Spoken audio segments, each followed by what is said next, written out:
This is the Gentleman's Talk podcast. Who do we have on deck today? Introduce yourself and speak loud and clear. Yes, sir. Yes, sir. Brother Kelvin X. Lovejoy, student coordinator at Muhammad Mosque number 14. Shout out to that. So give a little background on who you are. Background. Let's see, brother. I'm a native of Hartford. I wasn't born here, but my mother raised me here. All of my life, I would say. North End kid. Okay. Went to all the North End schools. Vine Street, which is now Milner. Okay. MLK, Fox Middle. I graduated from Weaver High School in 1985. Shout out to that. Yeah, man. Weaver Beaver, Okay. Like I said, I'm from the North End. My formative years were on Vine Street and Enfield Street. Okay. Shout out to those that know them streets if you from Hartford. Yeah, well, I'll be more specific, Enfield and Greenfield Street. Okay. So that if you know that, shout out to you. Facts. For real. But I like most young men who were probably in my peer group around 1985, 86, coming out the house to get caught up in street stuff with your peers and with your friends. And I too, was involved, as we say, with street pharmaceuticals for a minute. And, around about 1989, my life changed. God brought my son, my first child, into my life. And that changed a lot of things for me. And, so it just put me on a different trajectory. I have 4 biological children, plus two raised with my wife, so I got 6 children altogether. Okay, I hear you. Yes, indeed. And that's a blessing. My life has been dedicated to youth, family, and community development. Youth, family, and community development. So I respect that. And then, as I said, I think it's 10, maybe 11 years now, I've been the student coordinator at Muhammad Mosque number 14. If they want to find that, if they're interested in getting involved in that, before I jump to the next topic, because I'm gonna get all over the place. Sure. How could they find that if they want to find it? Just give them information on the audio, so they want to, if they're interested in signing people up, or they just want to come by to meet you, or just to see, or just to support whatever is going on in the local. How could they find that information? Sure, you can find me on Facebook, Kelvin Lovejoy, KELVIN. You can find me on Instagram at bro.lovejoy, Brother Lovejoy. Also, mos14.org. You can also go there and support as well. So, I'm out there. You look for me, you'll find me. Make sure y'all tap in. He gave you all the information. If you have any people interested, make sure y'all tap into that. So if you've been incarcerated, give us an incarcerated story. If you haven't, even better. If you're incarcerated, give us a story on how to navigate through them situations. But if you haven't, even better. If you want to elaborate on that. That's a good question. So I always tell people this. Like you said, I've been working with teenagers for 30 years. And what I always tell my prison story, I told them I was in prison, and then I asked them, why do you think I was in prison? And they give all kinds of, reasons why they think that I was in prison. Most of them are wrong. Fair. They'll say stuff like drugs, or you kill somebody, or this, that, and the other thing. And I still say, nope. And then they finally say, well, why was you in prison, brother? I say, because that was my job. I was a correctional officer. Smart. So I was in prison on a part-time basis. There you go. All right. But I only stayed there maybe about 3.5 years, brother. And I was at the maximum security prison in Somers, Connecticut. Oh, wow. And before they built the Supermax, so that tells you it was a while ago. Oh, wow. And I always tell my young people that the reason why I left that job is because I wanted to work with people who have life versus people who have life. That makes sense. So that's deep right there. I came right out of that and went right into youth development, and I've stayed in youth development ever since then. Shout out to that. We're going to test your brain on the Gentleman's Talk podcast. Do you know who the 44th president is? The 44th president? That's Barack Obama. Good job. That means you paid attention. Shout out to that. A lot of people, I just want to see where y'all at when I'm answering these questions. Some of these questions might be here, some they might be there. So we're going to elaborate onto a small situation. Tupac was murdered. We already know. Now understand what's going on. How did you feel about Keffe D, the person that was probably allegedly involved in it, telling on himself on Vlad TV, who also works with the police? A lot of people don't know. But there's nothing wrong with that. People got to eat however they eat. No judging, because I'm a school bus driver, so I got to eat. And also I like to produce in my spare time and build societies. Well, I'll say this, right? How you feel about Keffe D telling on himself? Yeah. It's a sad situation, brother, because once again, it's us killing us, you know. And then not only do we kill each other, and one goes to the cemetery, and the other one gets buried into the prison industrial complex. It's just a sad situation, you know. And it continues to perpetuate the Willie Lynch syndrome of us killing us for other folks. So I just think it's a terrible situation altogether. We lost a great one, you know what I'm saying, in Tupac. We lost a great one in Biggie. And I think it's just a tragic situation all around. Well, good information to know. We appreciate your perspective. Suge Knight said back in the day, no LA gang crip could touch him. How do you feel about a person saying nobody can be touched just in general? The way the world is now and from what you've seen as you came up to nowadays. Well, you know, I wish that was true, you know. They touched MLK. Very true, like you said. They touched Malcolm. Yep. They was even able to touch their own president in JFK. Yep. So with those types of examples of great men, in their own right, great men, who many people thought were untouchable, that's kind of a big statement for Mr. Knight to make. So that's why he's in an incarceration situation right now. Exactly. But that's what he said in the late time when he was on his rise. But a lot of people don't know Knight was a football player before he even came into whatever he came into at this particular time. So shout out to that. Shout out to that. What does family mean to you? You know, one word, family means power. Family means unity. Family means greatness. And I think that there's your blood family, and then there's also your spiritual family.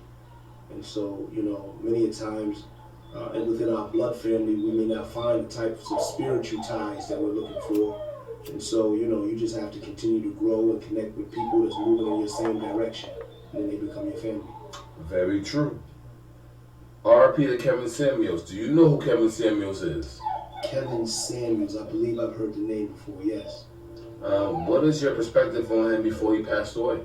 To be very honest, I didn't keep up with him much. I think he was the brother that would talk to women. Yes. In terms of how they their perspectives. And how their body should be. Yeah. And so, you know, I've grown up under the teachings of the Most Honorable Elijah Muhammad and under the guidance of Minister Farrakhan. And you know, our perspective of women is probably very different than the world's perspective. You know, we keep the perspective of women in a high place, and so we understand that the black woman especially is the second self of God. So I don't really have a place to try to judge her or rate her as I believe our brother might have been doing, you know what I'm saying? Because again, she's the second self of God. When we actually figure out who she is, we'll be in a better place in this world. You're very wise. You're very wise. I'm not gonna lie, you're very wise. What's your opinion on the LGBTQ community being? Whoa. What's your opinion on the LGBTQ community being in our local public schools? You know, again, Minister Farrakhan has given us, you know what I'm saying, clear instructions, especially dealing with our own people who are of the LGBTQ community, and that is we can't judge them. You know what I'm saying? That's not my that's not my position to judge them. I think that any of our children who are in the current school districts or school systems that we have are in jeopardy. Very true. You know, Carter G. Woodson's book is called The Miseducation of the Negro. Very true. And to be very honest, we could be talking about the Hartford Public School System right now, because any of our children who are in these schools are not receiving peace. Very true. Peace. And that peace stands for proper education, activating creative energy. So they're not getting a proper education. They're not getting a full knowledge of self. So any of our children who are in these schools are really at risk right now. That leads right into our next question. How do you feel about today's upbringing with the youth that you see or that you done work with? Yeah, well, that's been my forte. It really has. I was a young person who grew up in this city without a father figure. Facts. I understand that one. I didn't have uncles or even like male cousins. You know what I'm saying? So my mom was my strong parental figure. Facts. And what I would say in terms of answering your question is they're not built like my mom. Not today. I believe it. Mom was old school from Georgia. She raised you with some classic principles like a hard head, make a soft mind. That's real talk. If you make your bed hard, you're gonna have to lay in it. That's very true. It ain't what you stand for, it's what you fall for. That's very true. And so, these types of principles are not necessarily found in homes today. I just think that young people, again, need to seek out mentors and seek out, some of the old school, the big mamas. Facts. People like yourself. Oh, brother, you know what I'm saying? I'm just a student, you know what I'm saying, seeking to be a scholar, man. But, I think that our young people today are in need of guidance. They're in need of wisdom. You know what I'm saying? They're in need of understanding. And Facts. they can link up with an elder, you know what I'm saying, related to them or not, but somebody that has some consciousness that can show them the way, it's probably a good move. That's very true. What inspires your work ethic? My work ethic is built in something we call the student creed. Okay. And it's something that shout out to Chica Akua. The student creed is something that we teach all of our young people that we come involved with. It's been over 1,000 children and teens that we even talk to adults. But the creed says, I am a student seeking to be a scholar. The standard is excellence today and tomorrow. I'm disciplined, focused, and on time. Okay. Organized, respectful, and responsible. I'm on a mission to elevate myself, my family, my community, and humanity. And then we say Ashe, Ashe, Ashe, which means let it be so. And so, that student creed has continuously been a foundation for what we teach our young people that come in contact with us. It's really built into the principles, that we follow in the nation. Being disciplined, focused, and on time. Organized, respectful, and responsible. Those are the things that help us build the Million Man March back in 1995, man. It was those principles that the minister gave us, and we still stand on those today. You're very wise. Do you have anything you like to promote on the Gentleman's Talk podcast? We still got questions, but we get all over the place. Man, the only thing that I would promote is that people come out and visit with us and see what we're all about.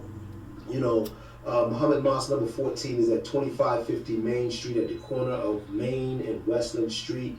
We're there on Sundays. Doors open at 10:30. And I just say, come on out, check us out. Because when you ask this question about our city, like how many black bookstores do we have? Where's the cultural center at?